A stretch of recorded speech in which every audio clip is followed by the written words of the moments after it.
जळगावच्या आसोदा गावामध्ये वर्षानुवर्षाची पाण्याची समस्या कायम आहे. मात्र उन्हाळा लागला की या गावातल्या पाण्याची जी आहे तीव्र जी आहे टंचाई या गावकऱ्यांना भासत असते. आपण आता जळगावच्या आसोदा या गावात आहोत आणि आपण जर दृश्यांमध्ये बघितलं तर या नागरिकांना जे आहे सर्व कामं सोडून या ठिकाणी दिवसभर पाणी भरण्याची वेळ येत असते. आपण दृश्यांमध्ये बघतो आहे की एका घराबाहेर ही सर्व कॅन असतील, टाक्या असतील, अशा पद्धतीने नागरिकांना जे आहे घरांमध्ये आपलं पाणी साठवून ठेवावं लागतं. कारण 15-15, 20-20, 25-25 दिवस या ठिकाणी पाणी पुरवठा होत नाही. त्यामुळे पाणी वापरायचं किती दिवस आणि साठवायचं कसं, असा प्रश्न या नागरिकांना नेहमी पडत असतो आणि त्यामुळे मोठ्या अडचणींचा सामना या ठिकाणी या महिलांना असेल, या गावातल्या नागरिकांना असेल करावा लागतो. आपण या गावातल्या काही महिलांशी बोलणार आहोत. काय करणार, किती दिवसानंतर पाणी येतं तुमच्याकडे?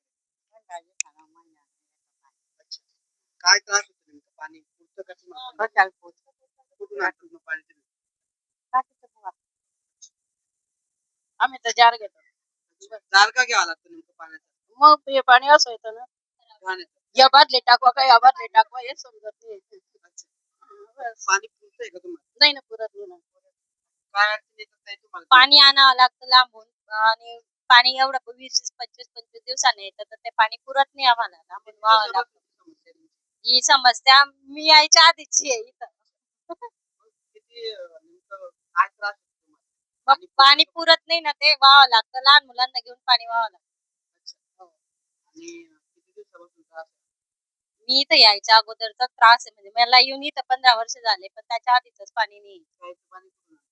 प्यायचं पाणी लांबून आणतात आम्ही शेतात. काय त्रास होतो तुम्हाला? पाण्याचा अच्छा. काय? 40 वर्ष झाले मला यायला, तरी पाणी नाही या गावामध्ये. आणि पाणी सुद्धा घाण सुद्धा येतं आणि रोज जार आणावा लागतो आम्हाला. सगळं साठवून ठेवणं पडतं. किती दिवस पुरतं पाणी? काही नाही, 15 दिवस बी पुरत नाही, 8-10 रोज पुरलं पण झालं. बाकी पाणी? बाकी पाणी मग इकडून तिकडून आणावं लागतं जंगलातून. तसंच हे कुंडातून इकडून तिकडून पाणी आणून आणून वापर करतो. आणि हे पाणी नळाला आलं ते पाणी असं आहे की चहा होणार नाही, काही होणार नाही, भाजी शिजणार नाही, असं पाणी असतं. इतकं पाणी असतं इथं. सगळे कामं सोडून तुम्हाला दिवसभर पाण्याचा पाण्याला विचार करावा लागतो. आम्हाला ढोरांचं पाणी सुद्धा वावण्यात पडतं, वापरायले, धुणं धुवायले, त्यांले विकताचं पाणी आणणं पडतं आम्हाला. त्याचं का बरं?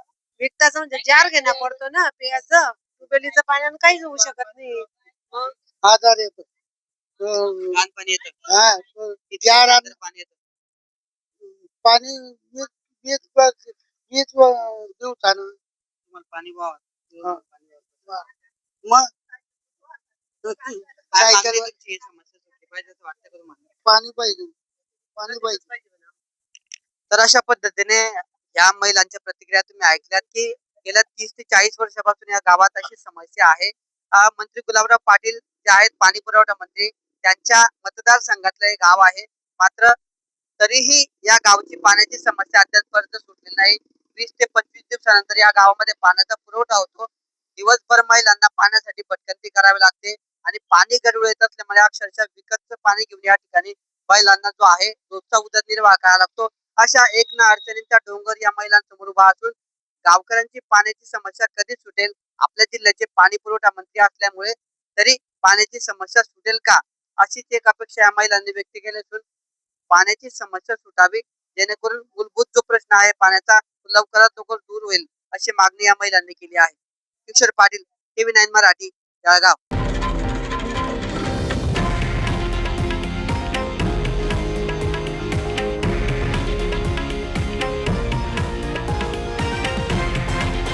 हे आहे देशातील नंबर 1 न्यूज नेटवर्क आणि आपण पाहत आहात TV9 मराठी, एकमेव.